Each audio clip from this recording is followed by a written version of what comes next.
Madame, Monsieur, bonsoir et merci de nous accueillir chez vous.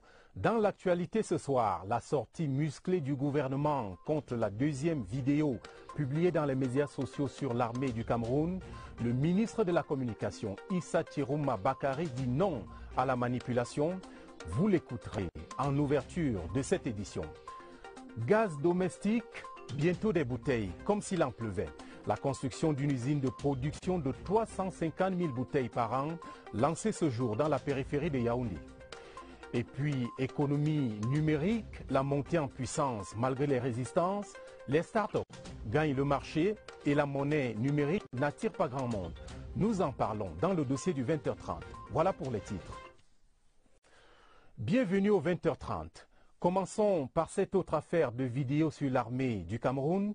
Une deuxième production agite les médias sociaux et crée la polémique au sujet d'exactions supposées des forces de défense et de sécurité contre les civils dans l'extrême nord. Le ministre de la Communication dénonce une machination et condamne des allégations sans fondement. Issa Tirouma Bakari donnait la position du gouvernement ce matin à Yaoundé au cours d'un point de presse. Eugène Bey. La guerre que nous imposent les ennemis de la paix dans certaines régions en crise de notre pays est féroce.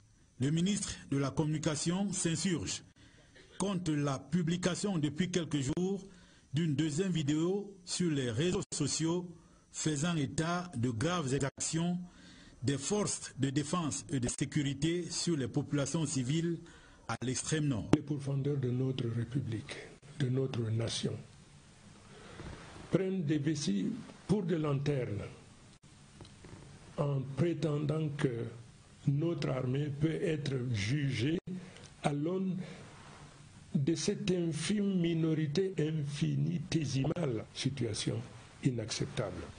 Mais le porte-parole du gouvernement rassure.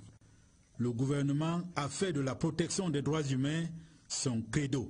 En application des instructions du chef de l'État, des instructions permanentes et irrévocables, une enquête sérieuse et ouverte. L'objet étant naturellement d'établir effectivement que c'est des éléments de nos forces de défense et de sécurité, qu'on identifie ceux qui auraient perpétré cet assassinat inacceptable et qu'on les défère donc devant les tribunaux de la République. Les images de cette deuxième vidéo seraient tournées en 2015. Les propagateurs des dites images ont attendu l'approche de l'élection présidentielle pour les poster sur net. Une volonté manifeste de nuire. C'est tout cousu de fil blanc, ça ne trompe personne. Si ces personnes-là étaient de bonne foi, elles auraient pris donc cet enregistrement, remis au commandement militaire, de manière à permettre au commandement militaire de mener des investigations. Issa Tirouma Bakari reconnaît que notre armée est digne et professionnelle. Elle mérite par conséquent la reconnaissance de la nation tout entière pour les énormes services rendus. Voilà qui est clair. Loin de cette agitation causée par les médias sociaux, les forces de sécurité sont au travail. Le secrétaire d'État à la Défense chargé de la gendarmerie nationale est aux côtés des troupes sur le terrain. Galax Etoga est arrivé à Garoua ce matin dans le cadre d'une visite de travail qu'il effectue dans le Septentrion. La troisième région de gendarmerie qu'il a accueillie fait face à de nombreux défis, en tête desquels la prise d'otages et l'incivisme routier. Retrouvons Pierre Evembe dans la suite du CED. À Garoua, il a fait le constat. Les régions se suivent mais ne se ressemblent pas. Après l'extrême nord, le secrétaire d'État à la Défense chargé de la gendarmerie a entamé la troisième étape de sa tournée dans le Septentrion. Avec le gouverneur Jean Batézi, Galax Etoga a découvert dans la troisième région de gendarmerie une circonscription pleine de potentiel pour relever les différents défis, notamment sécuritaires. Surtout ne pas perdre le nord grâce à l'impressionnant déploiement des forces de défense en général à travers l'opération Émergence 3 et la gendarmerie via le dispositif mis en place par le général de brigade Ekongwese Divine Noko, commandant de cette circonscription. Comme à son habitude, Galax Etoga a tenu à faire le tour de toutes les unités et formations pour donner à chaque Pandore le souci de s'approprier la volonté du président de la République Paul Biya de préserver les acquis et consolider la paix, l'unité et la stabilité du Cameroun. La lutte contre le grand banditisme rural avec professionnalisme et efficacité, la sécurisation des frontières, la lutte contre l'incivisme routier, la recherche du renseignement prévisionnel, l'essence même de la gendarmerie. Le patron de ce corps d'élite a appelé les bérets rouges à être constants dans la réussite de leur mission à l'effet de garantir une sécurité maximale lors des échéances électorales et en bonne place également l'organisation de la CAN 2019 avec une ville de Garoua qui compte être prête le jour dit. Bonne nouvelle pour les ménages, les ruptures de gaz domestique seront de plus en plus rares. La construction d'une usine d'une capacité de production de 350 000 bouteilles de gaz par an a été lancée ce jour dans la Mofouakono par Ernest Ngouaboubou, ministre des Mines, de l'Industrie et du Développement technologique. Coût du projet, 35 milliards de francs CFA. Des précisions avec Augustin Bitioka. C'est un pas décisif vers la modernité que vient de franchir le Cameroun à travers le projet de construction de la toute première usine de fabrication de bouteilles de gaz en matériaux composites. En Kolomane, localité de l'arrondissement de Mbankomo, département de la Mefouakono, c'est une foule qui assiste à la naissance de cette entreprise dans une cérémonie présidée par le ministre des Mines, de l'Industrie et du Développement technologique. Nous accueillons tous les opérateurs économiques qui se présentent à nous et qui sollicitent investir dans le secteur de leur choix. Nous les accompagnons, nous facilitons les différentes procédures et nous les mettons à la disposition de l'agence. De la présentation des projets par le responsable technique, l'on retient que c'est une initiative entièrement camerounaise financée à hauteur de 35 milliards de nos francs. La société Akeno aura une capacité de production annuelle de 350 000 bouteilles de gaz. Ce produit révolutionne ce secteur au moins sur le triple plan de la sécurité, la traçabilité, enfin la qualité du service. Nous avons estimé que c'était un projet qui était porteur. Nous avons mis nos collaborateurs à contribution pour les aider dans le montage des dossiers.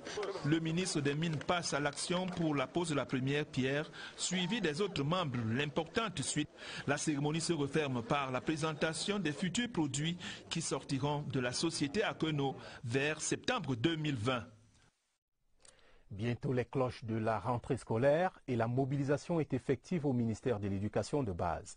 La ministre Youssouf Hadidja Alim a réuni les responsables des services centraux et des régions ce jour à Yaoundé. La nouvelle école doit former les élèves compétents et acteurs du développement durable. Catherine Toulo-Elanga. Ils sont venus des 10 régions du pays avec un objectif commun, faire de la prochaine rentrée scolaire un succès. Ces responsables des services centraux et déconcentrés du ministère de l'Éducation de base vont éplucher pendant 2 jours tous les aspects qui concourent à la construction de l'éducation primaire et maternelle. C'était sous la présidence du ministre de l'Éducation de base, Youssouf Hadidja Alim. Faire le bilan de l'année scolaire 2017-2018, ce qui nous permettra tout naturellement de relever les forces et les faiblesses, de relever tous les obstacles qui ont entravé la bonne marche, n'est-ce pas, des activités sur le terrain tout au long de l'année 2017-2018. Et ensuite élaborer des stratégies idoines. L'approche par compétences, mais également l'harmonisation des pédagogies sont quelques sujets évoqués. Nous avions prévu des exposés et nous avions également prévu des sessions de formation des différents acteurs. Entendez par là toute la chaîne de pédagogie pour cette formation. Les travaux qui vont durer 2 jours vont aboutir à l'amélioration de la gouvernance dans la perspective d'un développement durable. Chez les parents d'élèves, un des casse-têtes consiste à trouver une place aux enfants déplacés ou renvoyés de leur établissement. Notre reporter Laurence Okalia a sillonné quelques établissements de Yaoundé pour observer. Elle raconte ici le parcours du combattant, des parents en quête d'une place. Regardez.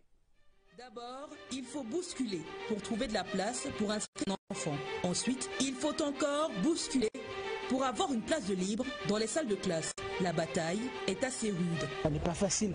En tant que parent, donc je viens essayer de rencontrer les responsables d'établissement. J'ai tout le dossier qui est pratiquement complet là, avec le bulletin. Tous les cours sont permis. Certains se lèvent très tôt pour affronter le combat. C'est depuis le début de la semaine. D'autres n'hésitent pas à user du joker, l'ancienneté. L'enfant est là depuis la 6e. Bon, elle est ancienne de l'établissement, je me dis que ça devait être facile. Si le combat n'est pas gagné d'avance pour les anciens, les nouveaux, eux, mettent toutes les cartes sur table. Elle a fait un concours d'entrée en 6e ici.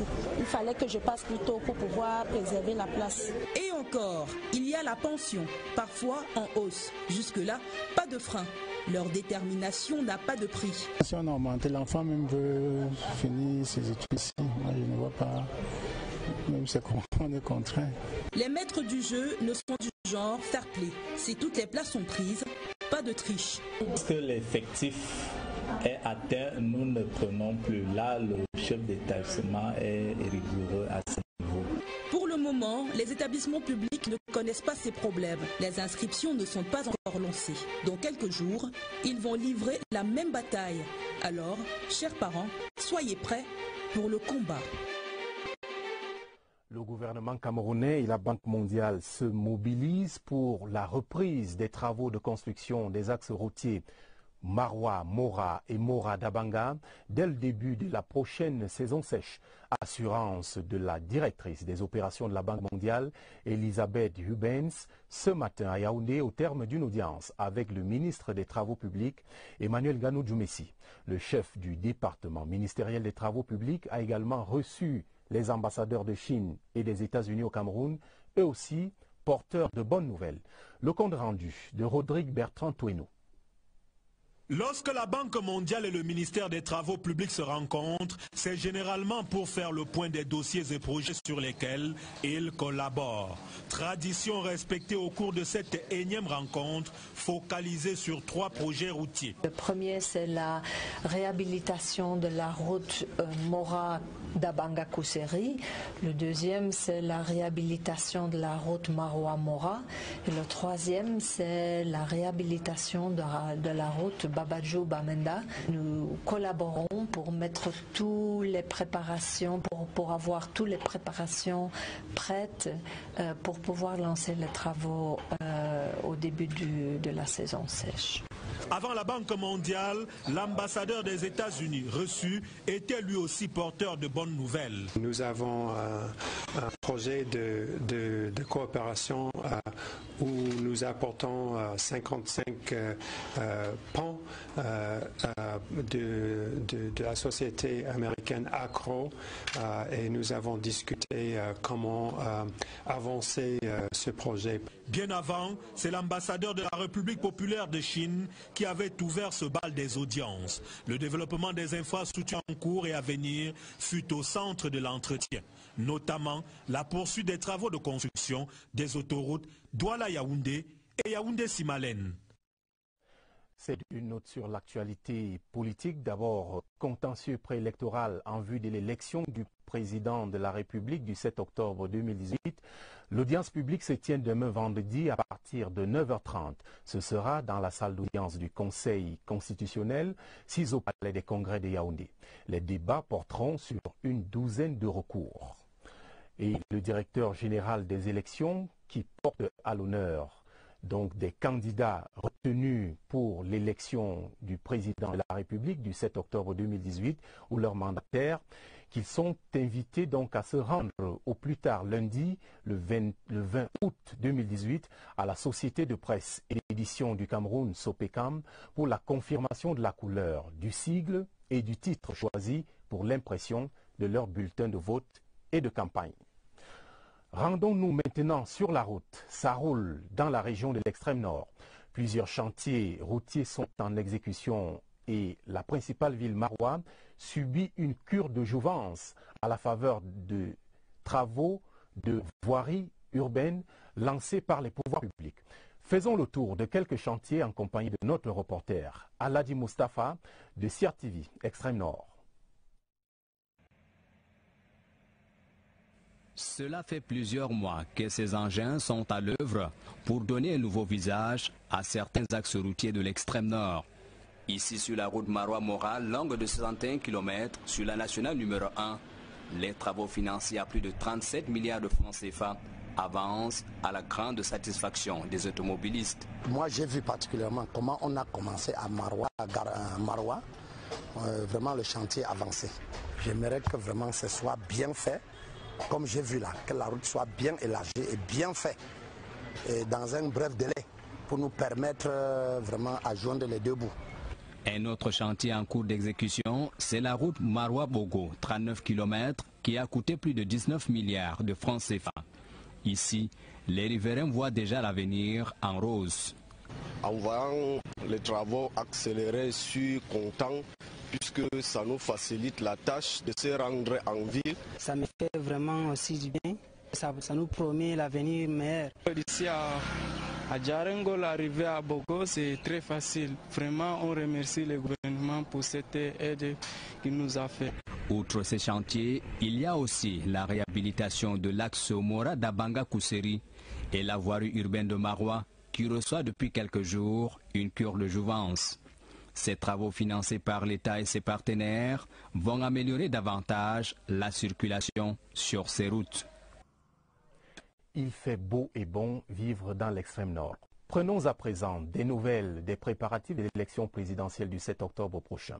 Direction Douala, où est désormais établi le quartier général du Social Democratic Front.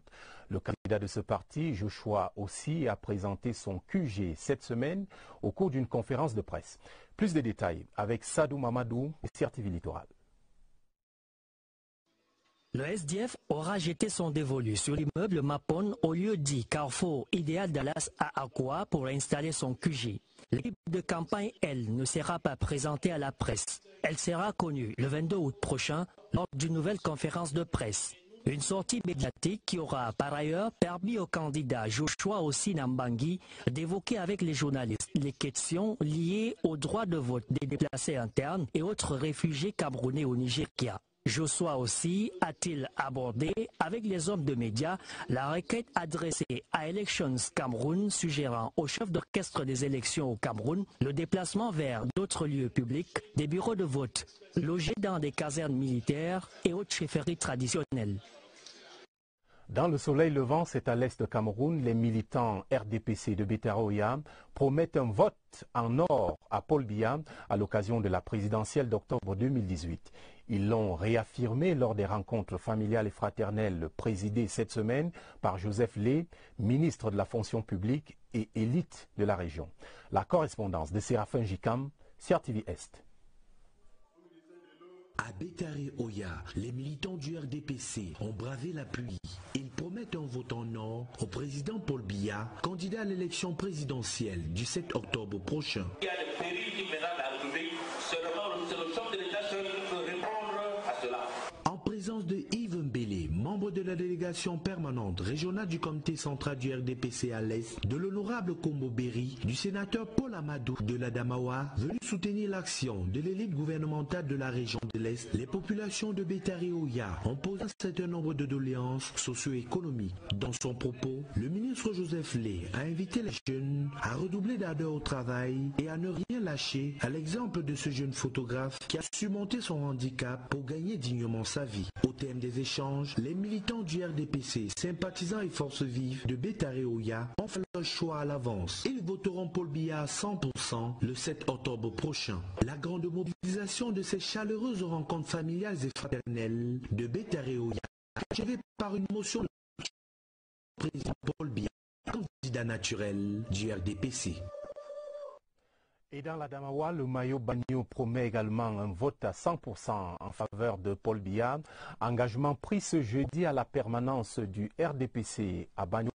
C'était au cours d'un meeting de soutien et de préparation de campagne électorale présidé par le ministre Abassadou, chef de la délégation permanente départementale du RDPC dans le Mayo Bagno. Le reportage d'Oumaro Kadili de Sierra Adamawa.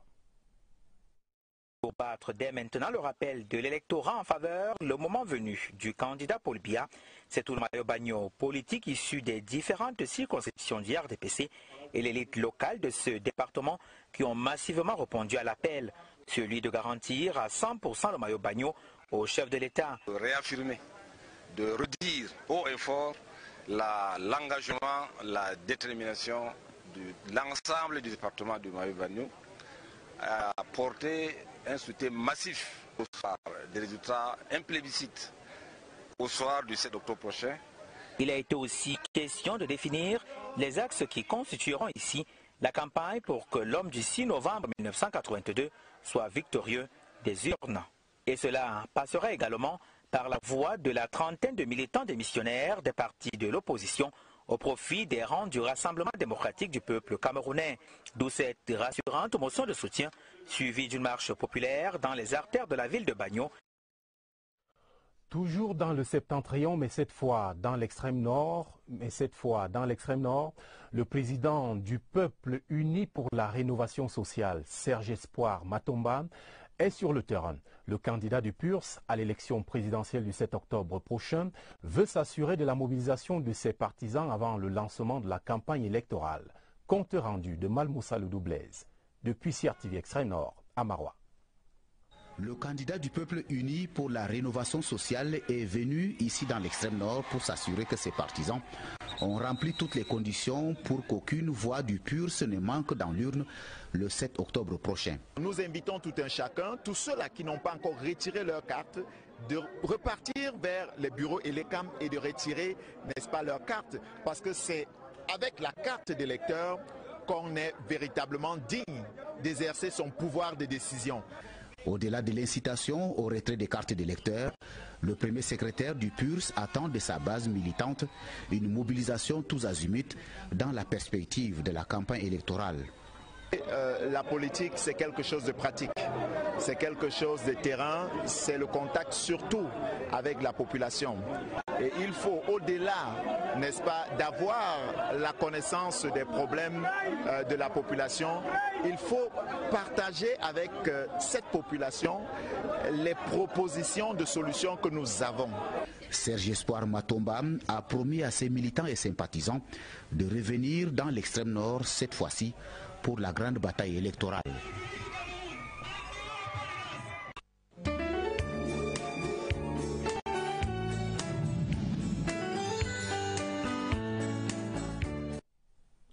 Dans la page spéciale du 20h30 ce soir, nous parlons d'un sujet qui est dans l'air du temps, l'économie numérique. Une affaire de jeunes qui sont aux premières lignes avec l'explosion d'un nouveau type d'entreprise, les start-up, qui innovent à travers des services basés sur l'électronique. Irène Zanafouda raconte dans ce reportage la saga des start-up.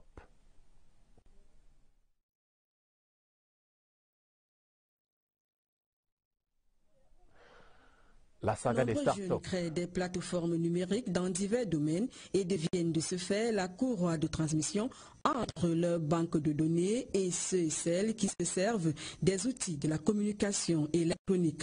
Leur doigté facilite la vie à toutes les couches sociales. Brice Nuchankokam, lui, a choisi de mettre son talent au profit des mères ayant des enfants à bas âge.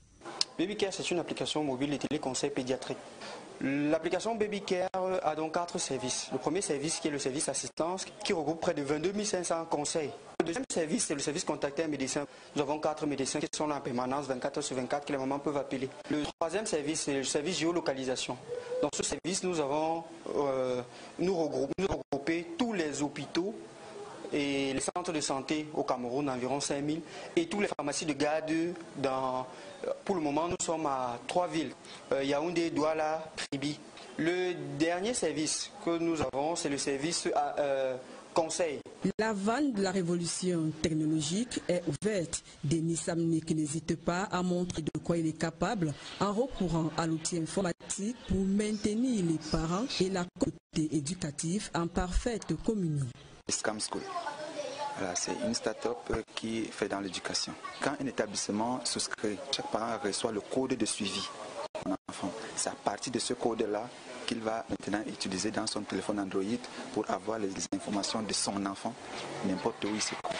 L'innovation reste la chose la mieux partagée chez les start-upers. Il trace ainsi l'vision de l'économie numérique que le Cameroun appelle de tous ses vœux. Dans cet environnement, la Silicon Valley, berceau de la technologie numérique aux États-Unis, a désormais sa réplique au Cameroun. La Silicon Mountain, inspirée du nom du mont Cameroun, sa dernière trouvaille aquatique, un média social mis au point par un jeune Camerounais, Ivan Makoname, qui fait la promotion des valeurs républicaines. Voici son portrait esquissé par Stéphane Tala de CRTV Sud-Ouest. La ville de Buea est aujourd'hui une destination technologique de grande renommée, d'où son surnom de Silicon Mountain inspiré du mont Cameroun. À l'instar de la fameuse Silicon Valley des États-Unis d'Amérique, Silicon Mountain renvoie à une communauté faite de créateurs de logiciels, de développeurs d'applications Internet et mobiles. Ce sont des entrepreneurs numériques regroupés sous plusieurs bannières dans la capitale du Sud-Ouest. Aquatic est la toute dernière pépite qui va naître de la Silicon Mountain dans les tout prochains jours. C'est un réseau social multimédia panafricain made in Cameroun. La plateforme qui permettra aux utilisateurs d'échanger des messages et de publier images, vidéos, fichiers et documents est la création du jeune Camerounais Ivan Makoname. Elle se démarque des autres réseaux sociaux avec un système de contrôle des contenus dans le but de promouvoir l'intégrité et le respect des valeurs républicaines et morales. Selon son créateur, c'est un réseau socio-culturel qui comprend un système de traduction instantanée en plusieurs langues africaines. Utilisable sur ordinateur et téléphone portable, Aquatic va employer près de 4000 jeunes Camerounais cette année et environ 10 000 en Afrique. Makoname veut en faire un outil de développement qui s'appuie sur un usage responsable et le e-learning avec une présence remarquable dans les campus scolaires et universitaires. Ce nouveau produit du Silicon Mountain sera inauguré le 22 août à Yaoundé. Question du 20h30 dans cette économie digitale. Comment réglez-vous vos factures? Les statistiques indiquent que 4% de Camerounais seulement utilisent le paiement électronique par carte bancaire. Ce faible taux s'expliquerait par la méfiance des populations, comme le confirme cette enquête menée dans la capitale économique par Aubin Steve Medou de CRTV Littoral. Un geste simple et expéditif qui limite bien des tracasseries. En quelques secondes et sans aucun billet de banque, une facture vient d'être réglée. Pourtant, l'opération ne s'effectue que très rarement dans les grandes surfaces de la capitale économique.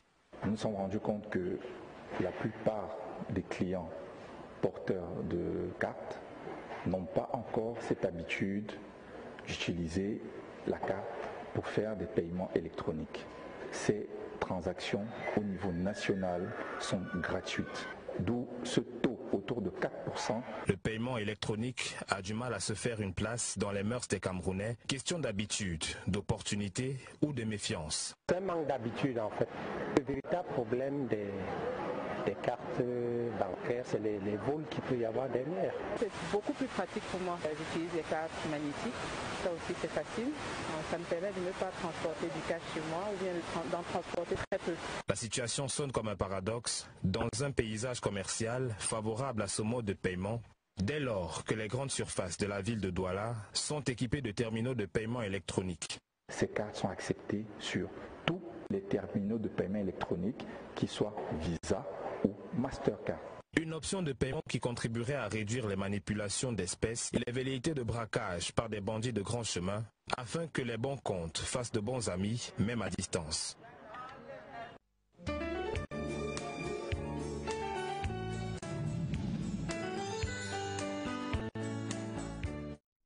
Et c'était tout pour notre package. Du bon au cœur des populations de Komovokani, une localité de la Lekié, région du centre.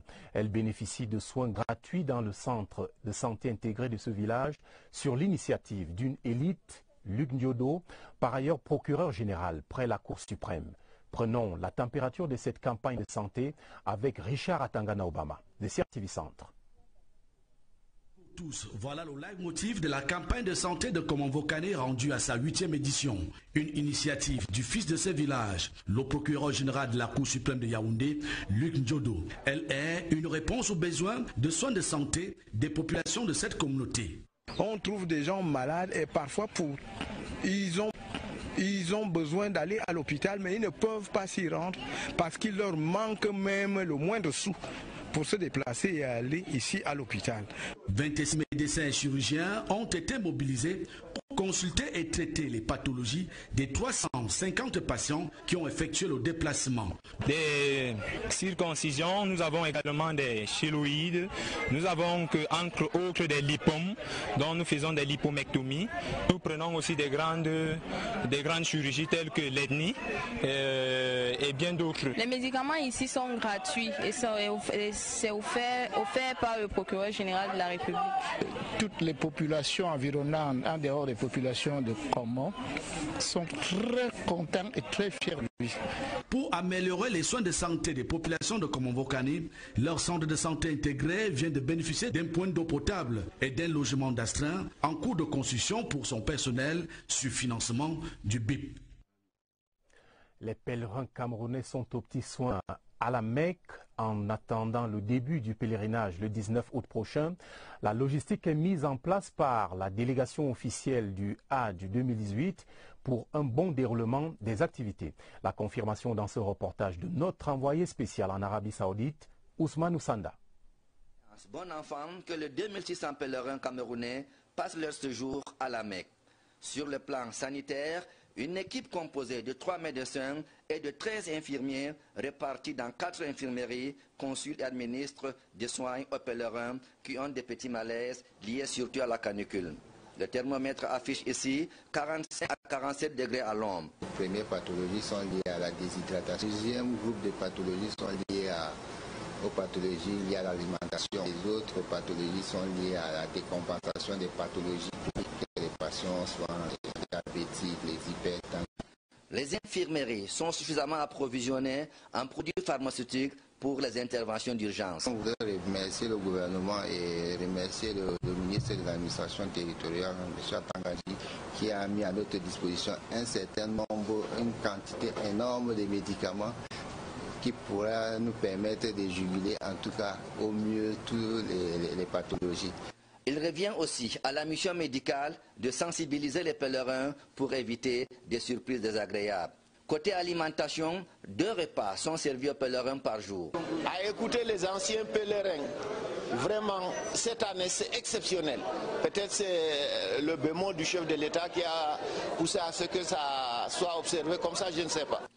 Concernant le transport, des bus sont déjà réservés par la délégation officielle du Hajj pour conduire les 2600 pèlerins à Mina le 19 août 2018 pour le début du Grand Hajj. Passons en sport avec les équipes finalistes du tournoi international Semences Olympiques qui étaient à l'honneur ce jeudi au siège de l'Académie nationale de football du Cameroun. C'était à la faveur de la cérémonie de présentation des trophées au président du conseil d'administration de l'ANAFOOT, Issa Ayatou. Le reportage de Jean Cyriac Besseux. Au siège de l'Académie nationale de football du Cameroun au quartier Ngousso ce jeudi, l'équipe de l'ANAFOOT pour le Nord-Ouest portait fièrement son statut de vainqueur du dernier tournoi international Semences Olympiques.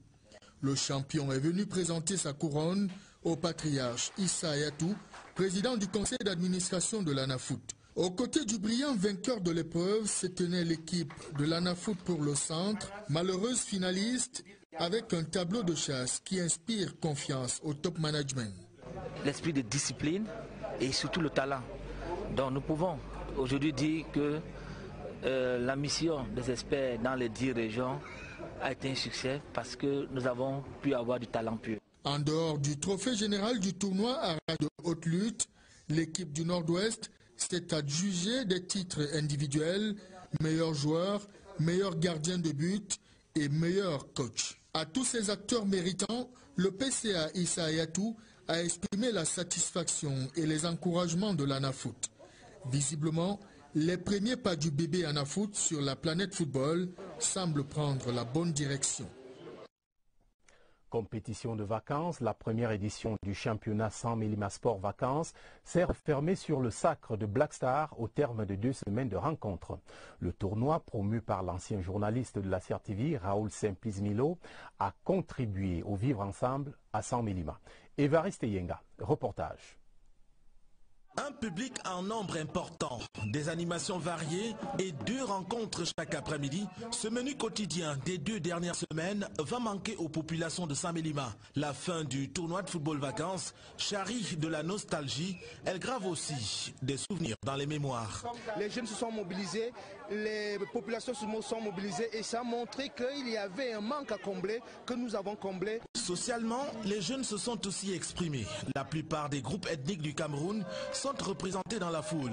Même représentativité au sein des clubs participants. Le type qui a organisé ce championnat, c'est un bon type parce qu'il a fait rassembler tous les gens de Saint-Mélima. Il n'y avait pas les désordres entre ethnies, ni anglophones, francophones. Vivre ensemble et brassage ont donc joué leur partition dans cette compétition remportée par Black Star. L'équipe vêtue de vert s'impose en finale par 3-0, suffisant pour décrocher le tout premier trophée de Saint-Mélima Sport Vacances. Le promoteur Raoul Saint-Pris Minlo annonce des innovations dès la prochaine édition. Objectif, rendre plus utiles les vacances de ses cadets. Avant de clore ce journal, 2 télégrammes officiels du président de la République. D'abord ce premier adressé à son Excellence Abdel Fattah al-Sisi, président de la République arabe d'Égypte, au Caire. Monsieur le Président et chers frères, écrit Paul Biya, j'ai appris avec une réelle émotion le décès du professeur Samir Amin survenu à Paris. Je salue la mémoire de cet éminent intellectuel africain. Le professeur Samir Amin faisait en effet partie de la génération des universitaires formés à l'étranger dès les indépendances. Sa longue et riche carrière de chercheur fut jalonnée par des publications de référence et son engagement militant pour les causes sociales était toujours centré sur l'homme. La disparition du professeur Samir Amin est une grande perte pour l'Égypte ainsi que pour le continent africain dont il fut assurément un brillant édifice. Je tiens en cette douloureuse circonstance à adresser à vous-même et à sa famille et à la nation égyptienne mes sincères condoléances. Veuillez agréer, Monsieur le Président et chers frères, les assurances renouvelées de ma très haute considération. C'est signé Paul Biya. Cet autre télégramme du président de la République adressé à son Excellence Sergio Mattarella, président de la République italienne, à Rome. Monsieur le Président, je prends connaissance avec un grand émoi du bilan très élevé des victimes de l'effondrement du pont Morandi survenu à Gênes. Je tiens en cette douloureuse circonstance à vous adresser, ainsi qu'aux familles des victimes et à la nation italienne endeuillée, mes sincères condoléances. J'y associe mes souhaits de prompt rétablissement aux blessés et le sentiment de compassion du peuple camerounais. Veuillez agréer, Monsieur le Président, les assurances renouvelées de ma très haute considération, signé Paul Biya. Ce journal s'achève, voici le rappel des titres qui l'ont constitué. La sortie musclée du gouvernement contre la 2e vidéo publiée dans les médias sociaux sur l'armée du Cameroun. Le ministre de la Communication, Issa Tirouma Bakari, dit non à la manipulation et vous l'avez écouté dans cette édition. Et puis, gaz domestique, bientôt des bouteilles comme s'il en pleuvait, la construction d'une usine de production de 350 000 bouteilles par an lancée ce jour dans la périphérie de Yaoundé. Enfin, économie numérique, la montée en puissance malgré les résistances, les startups gagnent le marché et le porte-monnaie numérique n'attire pas grand monde. C'était tout pour cette édition. Se retrouver à minuit Jean-Cyriac Bessé et Patricia Leba Metukson. Lucas Medunjemba viendra à partir de demain pour le 20h30 du week-end. Et moi, je vous retrouverai la semaine prochaine dès lundi à partir de 20h30. Je signale que l'intégralité de la sortie médiatique du ministre de la Communication, vous allez la retrouver, cette communication en intégralité, à la fin de ce journal.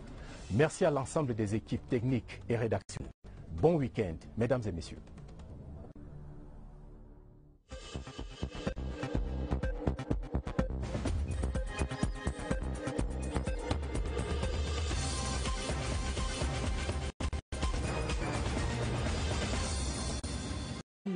Certains se lèvent très tôt pour affronter le combat. C'est depuis le début de la semaine. D'autres n'hésitent pas à user du joker, l'ancienneté. L'enfant est là depuis la 6e. Bon, elle est ancienne de l'établissement. Je me dis que ça devait être facile. Si le combat n'est pas gagné d'avance pour les anciens, les nouveaux, eux, mettent toutes les cartes sur table. Il a fait un concours d'entrée en 6e ici. Il fallait que je passe plus tôt pour pouvoir préserver la place. Et encore, il y a la pension, parfois en hausse. Jusque-là, pas de frein. Leur détermination n'a pas de prix. Si on a augmenté, l'enfant même veut finir ses études ici. Moi, je ne vois pas, même si on est contraint. Les maîtres du jeu ne sont du genre fair play. Si toutes les places sont prises, pas de triche. Parce que l'effectif est atteint, nous ne prenons plus. Là, le chef d'établissement est rigoureux à ce niveau. Pour le moment, les établissements publics ne connaissent pas ces problèmes. Les inscriptions ne sont pas encore lancées. Dans quelques jours, ils vont livrer la même bataille. Alors, chers parents, soyez prêts pour le combat. Le gouvernement camerounais et la Banque mondiale se mobilisent pour la reprise des travaux de construction des axes routiers Maroua, Mora et Mora d'Abanga dès le début de la prochaine saison sèche.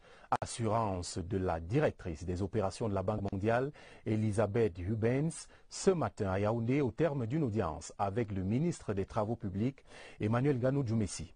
Le chef du département ministériel des Travaux publics a également reçu les ambassadeurs de Chine et des États-Unis au Cameroun, eux aussi porteurs de bonnes nouvelles. Le compte rendu de Rodrigue Bertrand Toueno.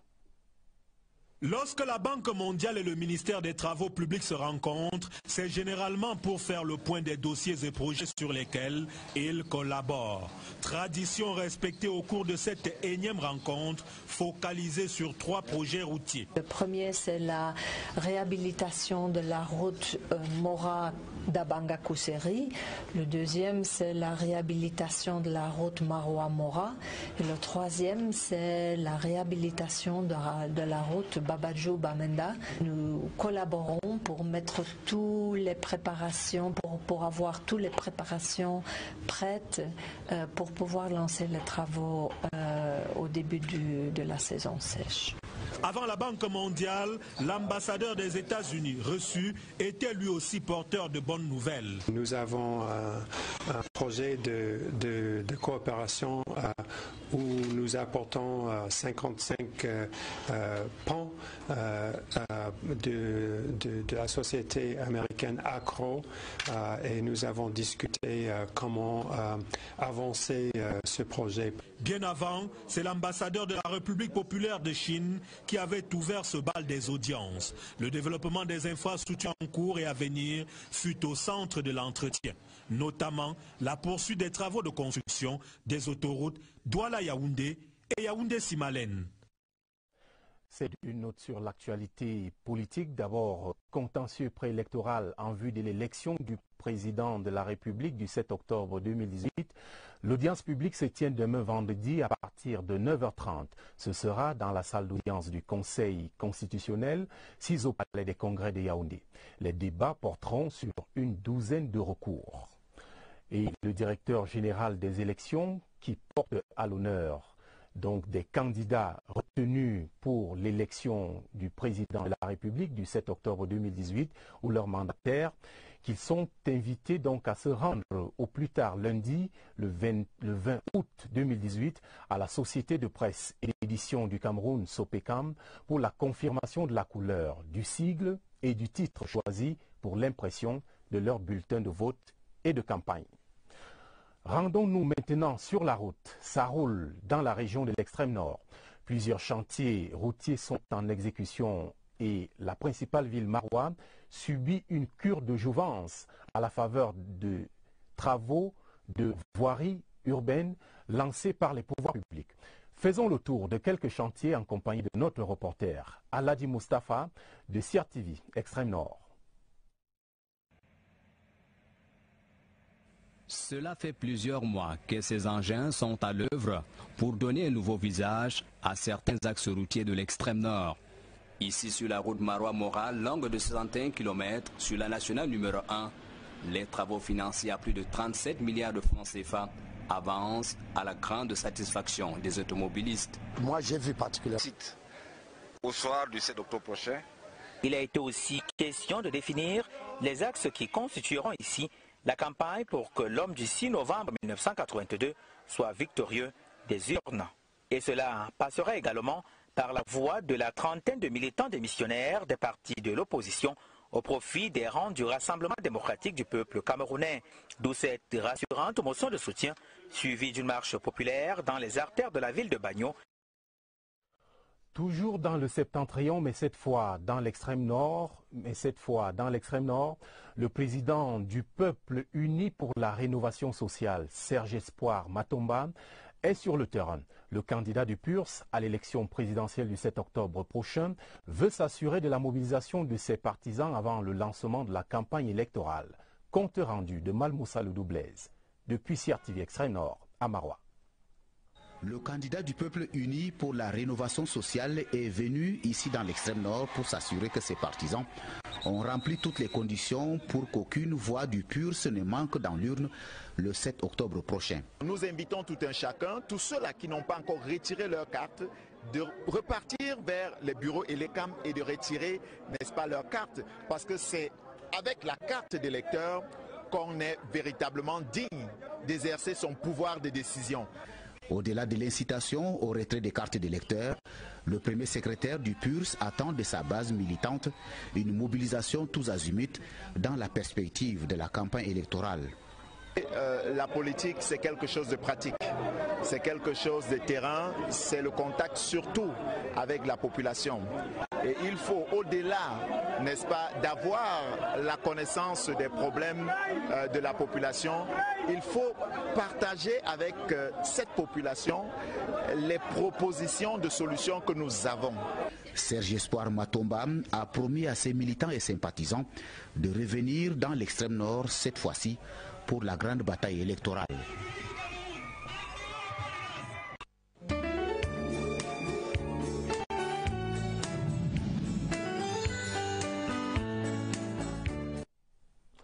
Dans la page spéciale du 20h30 ce soir, nous parlons d'un sujet qui est dans l'air du temps, l'économie numérique. Une affaire de jeunes qui sont aux premières lignes avec l'explosion d'un nouveau type d'entreprise, les start-up, qui innovent à travers des services basés sur l'électronique. Irène Zanafouda raconte dans ce reportage la saga des start-up.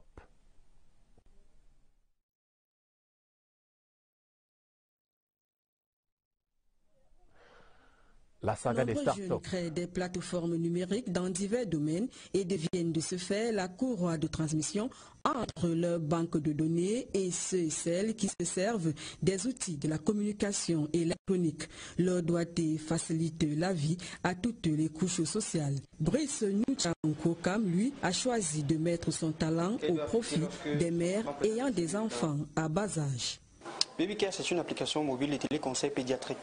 L'application BabyCare a donc 4 services. Le premier service qui est le service assistance qui regroupe près de 22 500 conseils. Le deuxième service, c'est le service contacter un médecin. Nous avons 4 médecins qui sont là en permanence 24 heures sur 24 que les mamans peuvent appeler. Le troisième service, c'est le service géolocalisation. Dans ce service, nous avons regroupé tous les hôpitaux et les centres de santé au Cameroun, environ 5000, et toutes les pharmacies de garde pour le moment, nous sommes à 3 villes, Yaoundé, Douala, Kribi. Le dernier service que nous avons, c'est le service conseil. La vanne de la révolution technologique est ouverte. Denis Samnik n'hésite pas à montrer de quoi il est capable en recourant à l'outil informatique pour maintenir les parents et la communauté éducative en parfaite communion. Scam School. C'est une start-up qui fait dans l'éducation. Quand un établissement souscrit, chaque parent reçoit le code de suivi de son enfant. C'est à partir de ce code-là qu'il va maintenant utiliser dans son téléphone Android pour avoir les informations de son enfant, n'importe où il se trouve. L'innovation reste la chose la mieux partagée chez les start-upers. Il trace ainsi l'vision de l'économie numérique que le Cameroun appelle de tous ses vœux. Dans cet environnement, la Silicon Valley, berceau de la technologie numérique aux États-Unis, a désormais sa réplique au Cameroun. La Silicon Mountain, inspirée du nom du mont Cameroun, sa dernière trouvaille aquatique, un média social mis au point par un jeune Camerounais, Evan Makoname, qui fait la promotion des valeurs républicaines. Voici son portrait. Comment on a commencé à Marois, vraiment le chantier avancé. J'aimerais que vraiment ce soit bien fait. Comme j'ai vu là, que la route soit bien élargie et bien faite. dans un bref délai pour nous permettre vraiment à joindre les deux bouts. Un autre chantier en cours d'exécution, c'est la route Maroua-Bogo, 39 km, qui a coûté plus de 19 milliards de francs CFA. Ici, les riverains voient déjà l'avenir en rose. En voyant les travaux accélérés, je suis content puisque ça nous facilite la tâche de se rendre en ville. Ça me fait vraiment aussi du bien. Ça nous promet l'avenir meilleur. D'ici à Djarengo, l'arrivée à Bogo, c'est très facile. Vraiment, on remercie le gouvernement pour cette aide qu'il nous a fait. Outre ces chantiers, il y a aussi la réhabilitation de l'axe Mora d'Abanga Kousseri et la voirie urbaine de Maroua qui reçoit depuis quelques jours une cure de jouvence. Ces travaux financés par l'État et ses partenaires vont améliorer davantage la circulation sur ces routes. Il fait beau et bon vivre dans l'extrême nord. Prenons à présent des nouvelles des préparatifs de l'élection présidentielle du 7 octobre prochain. Direction Douala, où est désormais établi le quartier général du Social Democratic Front. Le candidat de ce parti, Joshua aussi, a présenté son QG cette semaine au cours d'une conférence de presse. Plus de détails avec Sadou Mamadou et CRTV Littoral. Le SDF aura jeté son dévolu sur l'immeuble Mapon au lieu dit Carrefour Idéal Dallas à Akwa pour installer son QG. L'équipe de campagne, elle, ne sera pas présentée à la presse. Elle sera connue le 22 août prochain lors d'une nouvelle conférence de presse. Une sortie médiatique qui aura par ailleurs permis au candidat Joshua Ossi Nambangi d'évoquer avec les journalistes les questions liées au droit de vote des déplacés internes et autres réfugiés camerounais au Nigeria. Joshua aussi a-t-il abordé avec les hommes de médias la requête adressée à Elections Cameroun suggérant au chef d'orchestre des élections au Cameroun le déplacement vers d'autres lieux publics, des bureaux de vote, logés dans des casernes militaires et autres chefferies traditionnelles. Dans le soleil levant, c'est à l'est de Cameroun, les militants RDPC de Betaroya promettent un vote en or à Paul Biya à l'occasion de la présidentielle d'octobre 2018. Ils l'ont réaffirmé lors des rencontres familiales et fraternelles présidées cette semaine par Joseph Lé, ministre de la fonction publique et élite de la région. La correspondance de Séraphin Jikam, CRTV Est.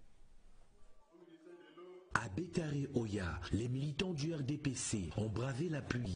Ils promettent un vote en or au président Paul Biya, candidat à l'élection présidentielle du 7 octobre prochain. Il y a le péril qui mènera la République, seulement c'est le chef de l'État qui peut répondre à cela. En présence de Yves Mbélé, membre de la délégation permanente régionale du comité central du RDPC à l'Est, de l'honorable Kombo Berry, du sénateur Paul Amadou de l'Adamawa, venu soutenir l'action de l'élite gouvernementale de la région de l'Est, les populations de Betare-Oya ont posé un certain nombre de doléances socio-économiques. Dans son propos, le ministre Joseph Lé a invité les jeunes à redoubler d'ardeur au travail et à ne rien lâcher, à l'exemple de ce jeune photographe qui a surmonté son handicap pour gagner dignement sa vie. Au terme des échanges, les militants du RDPC, sympathisants et forces vives de Betare-Oya ont fait leur choix à l'avance. Ils voteront Paul Biya à 100% le 7 octobre prochain. La grande mobilisation de ces chaleureuses rencontres familiales et fraternelles de Betare-Oya, achevée par une motion de président Paul Biya, candidat naturel du RDPC. Et dans l'Adamawa, le Mayo Bagno promet également un vote à 100% en faveur de Paul Biya. Engagement pris ce jeudi à la permanence du RDPC à Bagno. C'était au cours d'un meeting de soutien et de préparation de campagne électorale présidé par le ministre Abbas Adou, chef de la délégation permanente départementale du RDPC dans le Mayo Bagno. Le reportage d'Oumaro Kadili de Sierra Adamawa. Pour battre dès maintenant le rappel de l'électorat en faveur, le moment venu, du candidat Paul Biya, c'est tout le maillot bagno politique issu des différentes circonscriptions du RDPC et l'élite locale de ce département qui ont massivement répondu à l'appel, celui de garantir à 100% le maillot bagno au chef de l'État. De réaffirmer, de redire haut et fort l'engagement, la détermination de l'ensemble du département du maillot bagno à porter un soutien massif par des résultats implébiscibles.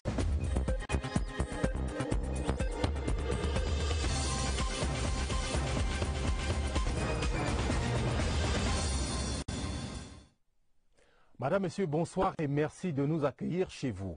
Dans l'actualité ce soir, la sortie musclée du gouvernement contre la deuxième vidéo publiée dans les médias sociaux sur l'armée du Cameroun. Le ministre de la Communication, Issa Tiruma Bakari, dit non à la manipulation. Vous l'écouterez en ouverture de cette édition. Gaz domestique, bientôt des bouteilles, comme s'il en pleuvait. La construction d'une usine de production de 350 000 bouteilles par an, lancée ce jour dans la périphérie de Yaoundé. Et puis, économie numérique, la montée en puissance malgré les résistances, les startups gagnent le marché et la monnaie numérique n'attire pas grand monde. Nous en parlons dans le dossier du 20h30. Voilà pour les titres. Bienvenue au 20h30. Commençons par cette autre affaire de vidéo sur l'armée du Cameroun. Une deuxième production agite les médias sociaux et crée la polémique au sujet d'exactions supposées des forces de défense et de sécurité contre les civils dans l'extrême nord. Le ministre de la Communication dénonce une machination et condamne des allégations sans fondement. Issa Tiruma Bakari donnait la position du gouvernement ce matin à Yaoundé au cours d'un point de presse. Eugène Bey. La guerre que nous imposent les ennemis de la paix dans certaines régions en crise de notre pays est féroce.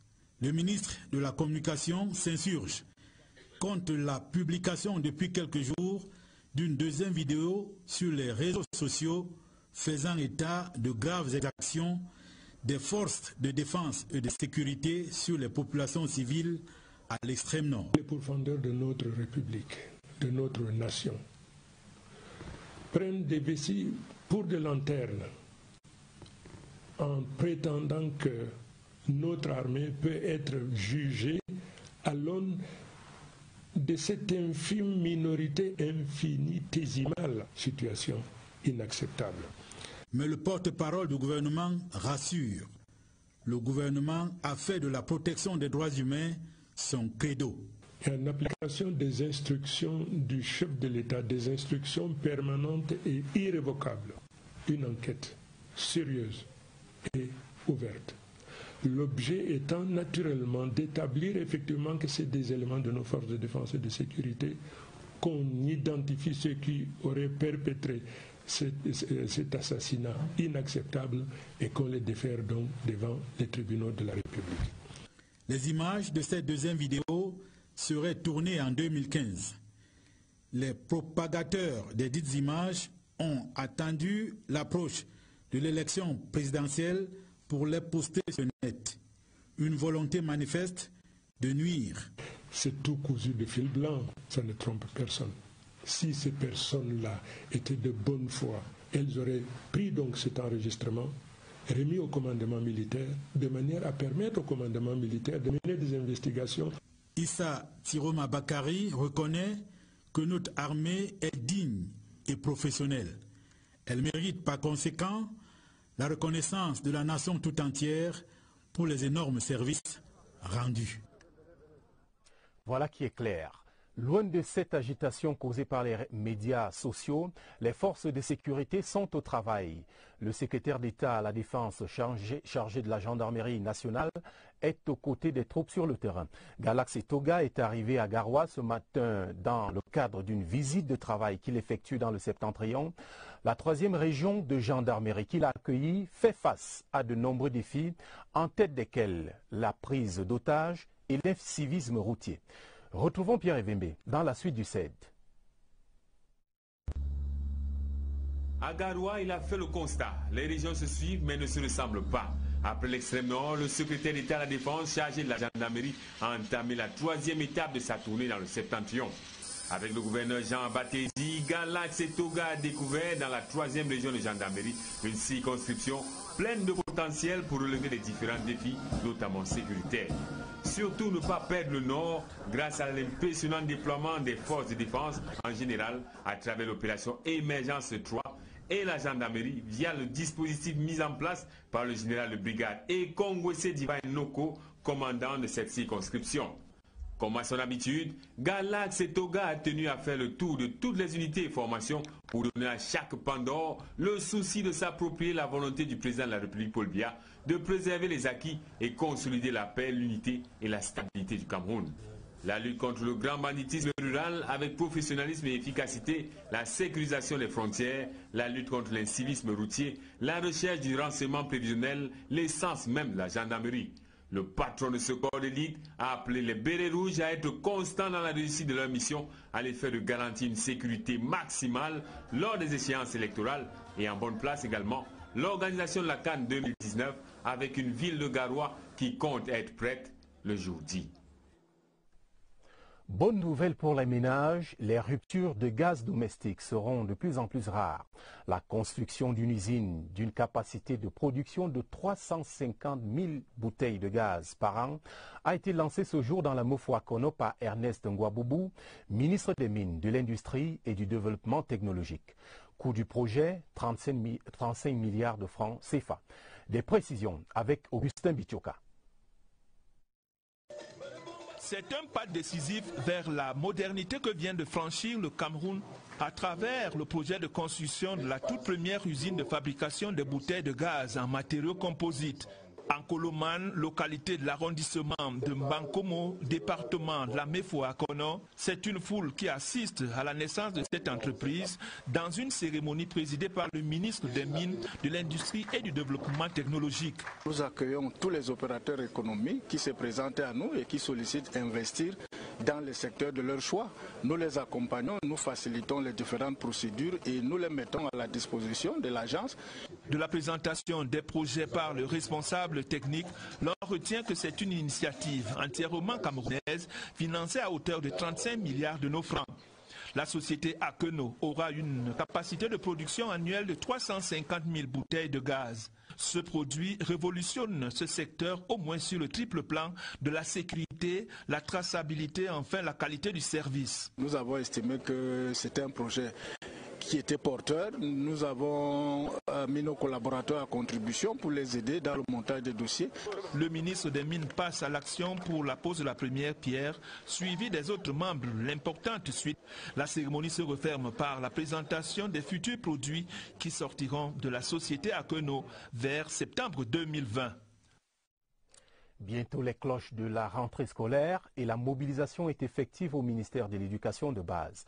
La ministre Youssouf Hadidja Alim a réuni les responsables des services centraux et des régions ce jour à Yaoundé. La nouvelle école doit former les élèves compétents et acteurs du développement durable. Catherine Toulouelanga. Ils sont venus des 10 régions du pays avec un objectif commun, faire de la prochaine rentrée scolaire un succès. Ces responsables des services centraux et déconcentrés du ministère de l'Éducation de base vont éplucher pendant 2 jours tous les aspects qui concourent à la construction de l'éducation primaire et maternelle. C'était sous la présidence du ministre de l'Éducation de base, Youssouf Hadidja Alim. Faire le bilan de l'année scolaire 2017-2018, ce qui nous permettra tout naturellement de relever les forces et les faiblesses, de relever tous les obstacles qui ont entravé la bonne marche, n'est-ce pas, des activités sur le terrain tout au long de l'année 2017-2018.